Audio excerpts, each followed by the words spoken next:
Hello, Jessica. This is Roy's mother. Do you have a moment to talk? Oh, of course. What can I do for you? I thought it was about time we got together to have a discussion about Roy's estate. His estate? Don't you think it's a little bit too soon for that? It's only been a week since his funeral. Yes, I'm aware, but it's a discussion that we need to have, and the sooner the better. I'm not sure if Roy ever told you this, but he should have left a sizable amount of money to me. That boy was always good to me, and this was his final act of filial piety. I'm planning on using the money to have a pleasant and relaxing retired life. I see. So you were planning on your son's inheritance to finance your retirement. Also, Jessica, I think you should know that I have every intention to not allow one single penny of Roy's money go to you. What? You had to see this coming, dear. I heard about everything from Roy. The two of you were about to be divorced when he passed away. Am I right? Well, yes, I suppose we were. Well, then that settles it. What right could you possibly have over Roy's money? Roy is my son, and you're little more than a former roommate of his as far as I'm concerned. I will not let you have his estate. Did Roy happen to tell you the specific circumstances of our divorce, or did he leave that part out? Isn't it obvious? You were a complete failure as a wife. You used him for his money, and you never paid him any of the attention or affection he deserved as your husband. You may have cheated my son out of some of his hard-earned money while he was living, but I will not let you steal from him now. Is that so? And that's all I have to say. Now pack up your things and be out of that house by this evening. Seriously? I'm dead serious, Jessica. The house you are living in belonged to Roy. He built it with his own money, his name is on the title, and now that he's gone, that house belongs to me, his mother. There's no fighting this, Jessica. It's all written very clearly in his will. The house is mine. I'm going to be moving in there as soon as possible, which means you need to leave as soon as possible. Take all your things, leave all of Roy's, and be out of that house by sundown. And I know if you take anything of Roy's, so don't even think about trying to steal his things. Ugh! Don't be such an immature brat, Jessica. You can't seriously be planning to try and stay in that house, can you? Since you were about to divorce him and move out anyway, I'm sure you already had arrangements made for another apartment or something. So there's no reason for you to stay there. Yeah, I guess you're right. I don't really need this house. Good, then it's settled, and we have no more reason to talk to each other. But seeing as the house is getting foreclosed on today, I don't think you'll be able to enjoy living there for very long. What? Foreclosed? I'll talk to the bank to tell them that you'll be the one to hand over the keys to them. But you'll need to sign over the deed to them by tonight, so make sure you bring a pen. If you ask them nicely enough, maybe they'll even give you an hour or so to take in some of your memories of Roy. What are you talking about? Hi there, Jessica. Hope you're doing well tonight. Thanks again for everything you did with my brother's funeral. I really appreciate it. Hey there, Steph. Don't mention it. By the way, did you get over the fever you caught after the funeral was over? How are you feeling? Oh, that? Nah, I'm totally fine right now. I've been over that for days. I bet I just overexerted myself. I was already burning the candle at both ends with my work lately, and then in the middle of that I had to deal with my brother's funeral. Wow, it must have been a really hard time for you then. I'm glad you're doing better anyway. It wasn't too bad. I bet it was way harder on you than me. I know that a lot happened between you and my brother, but I want you to know how grateful I am that you gave him a proper funeral, even after all of that. It's no problem at all, Steph. And by the way, my main purpose for messaging you right now is because I heard that my mom has been pestering you with texts lately about my brother's estate. Is that true? Yeah, kinda. Is she actually still living in that house right now? Yes. Yes, she is. Unbelievable. I don't know what she's thinking. It's like she's completely oblivious to everything that's happened over the last few years and her part in it.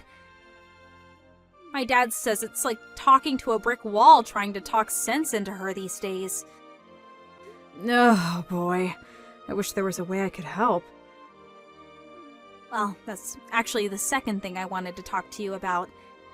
I know this is sudden, but are you free at the moment?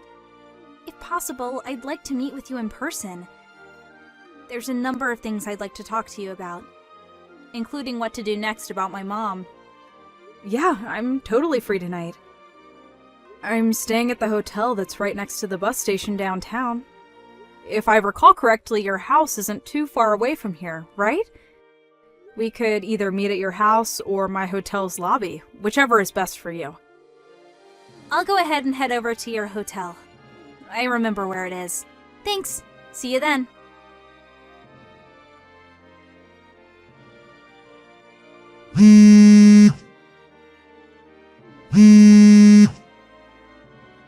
Good morning. What can I do for you?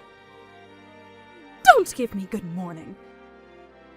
Some people from a real estate agency just came by and said if I don't leave the house soon, they're going to call the police and have me arrested for trespassing.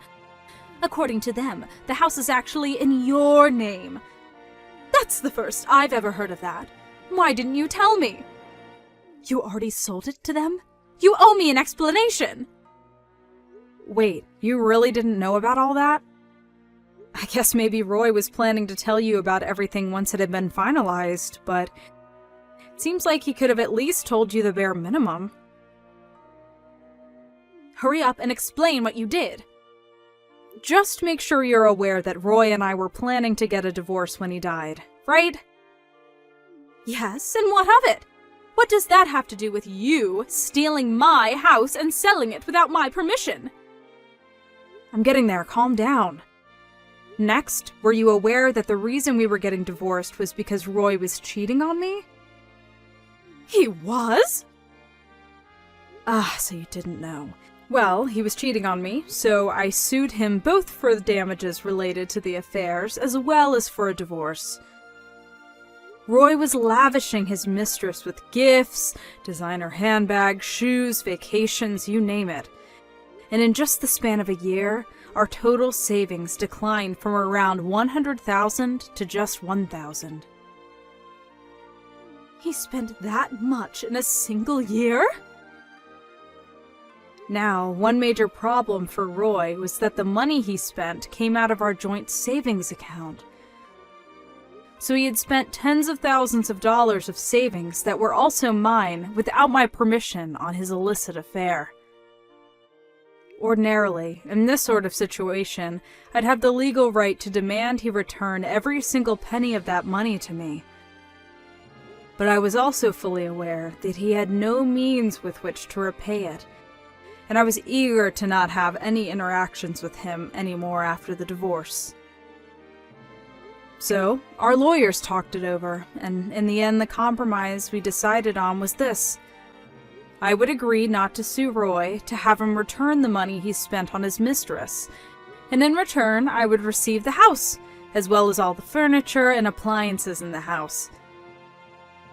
It was at that point that he transferred the deed over to me, and I sold the entire thing to a real estate company the very next day. How could you do such a thing? The real estate company was actually super understanding about everything, and they agreed to let me stay in the house until Roy's funeral was over. You sold my son's house! I can't believe you! That was the only thing I had to remember him by. Hey, don't blame me. Blame your son for being a cheater. None of this would have happened if you would have kept his pants on. If only he had not slept with that woman, we wouldn't be getting divorced, and he wouldn't have exhausted all of our savings on her.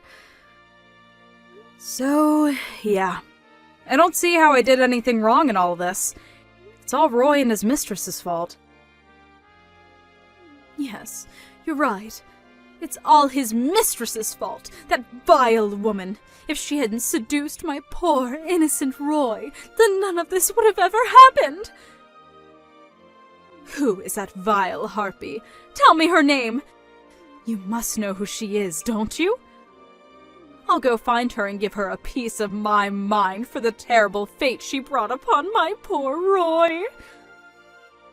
I don't think you need me to tell you her name. You already know her. She's one of your friends.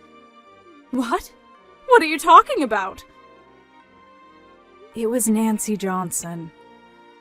No, not Nancy.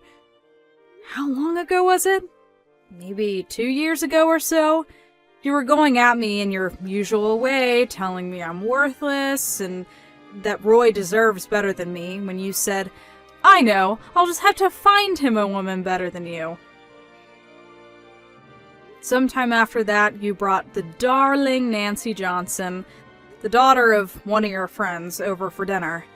And within just a few days of that dinner, the two of them began their nearly 2-year-long affair. That can't be true! Oh, and one more thing. You seem to be under the wrong impression about Roy's will. More specifically, you're under the impression that he had a will at all.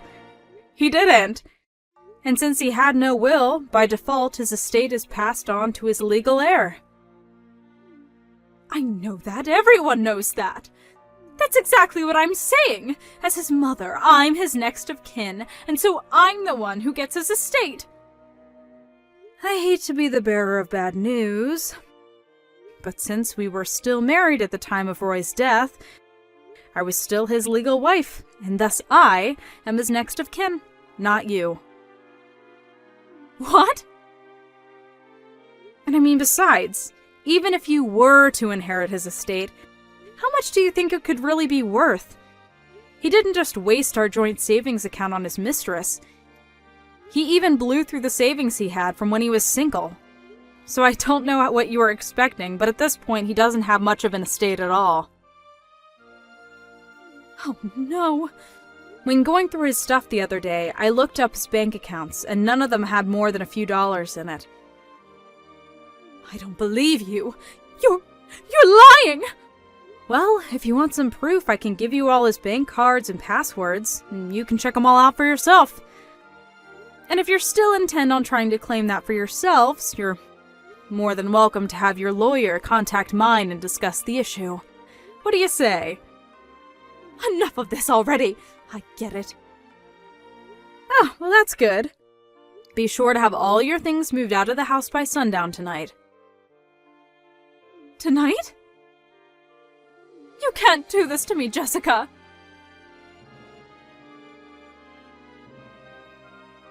Jessica? Where are you?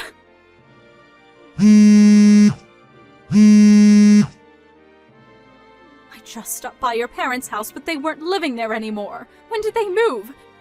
Where are you? My parents' house? They haven't been living at that house for over a year now. In any case, why are you at my parents' old house? I'm looking for you, of course. Me? Why would you be looking for me at my parents' old house? It's way too far away from my job. I'd have like an hour-long commute every day. Then where are you? Tell me! I don't see any legitimate reason for you to need to know where I am right now. If you need anything from me, you can ask my lawyer. Just tell me where you are this instant. I mean it! If you must know, I'm staying with a friend for a while. What friend? Give me the address of the house, Jessica. That's an order. Not a chance. Why would I? You and I are nothing anymore. I'm not your daughter-in-law, you're not my mother-in-law. Nonsense! Of course you're still my daughter-in-law. Even if Roy has passed away, nothing changes the fact that you were married into this family, Jessica. I'm still your daughter-in-law, whether you like it or not. And as my daughter-in-law, it is your duty to provide me with the financial support. Where did you hear that from? Some weird Facebook group or something? No, I no longer have any duty, morally or legally, to provide you with any support of any kind. You're not getting anything out of me. Don't run away from your responsibilities to me. Were you listening just now? The moment that Roy died, our legal marriage was dissolved, so I no longer have any legal connections to you whatsoever. Is that clear?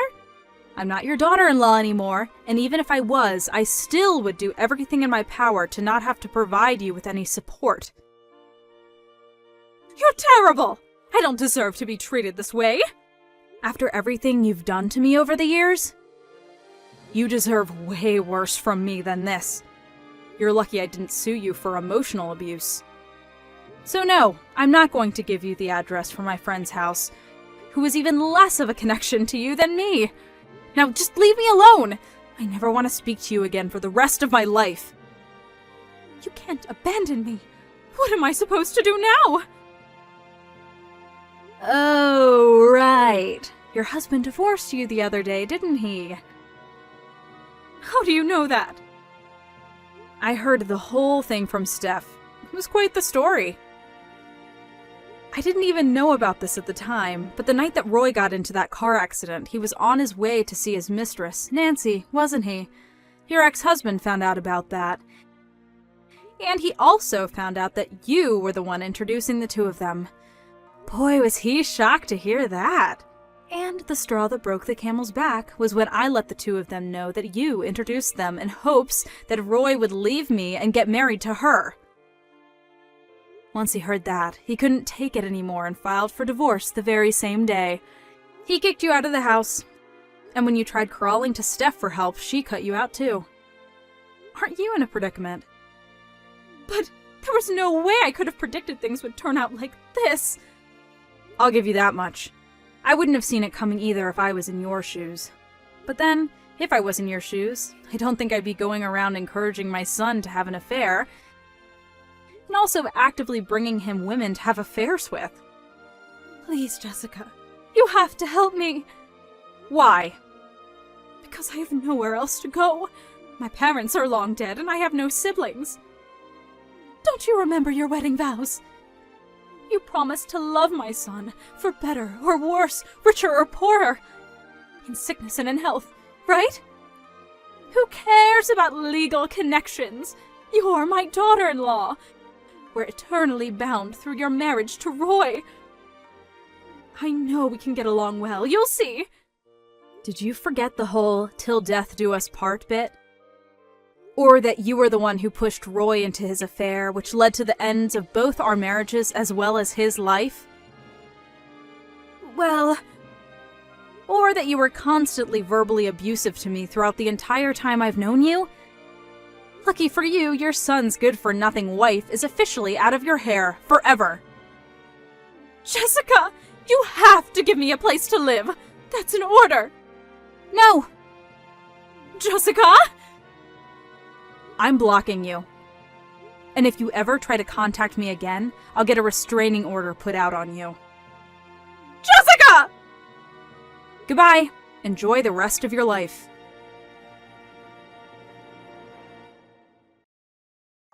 After that, who do you suppose my ex-mother-in-law went to for help? None other than Nancy Johnson, the woman she pushed into my husband's arms. Personally, I've gotten over her affair with Roy, partially because of the passing of time and partially because I'd already received a massive judgment against her for the affair.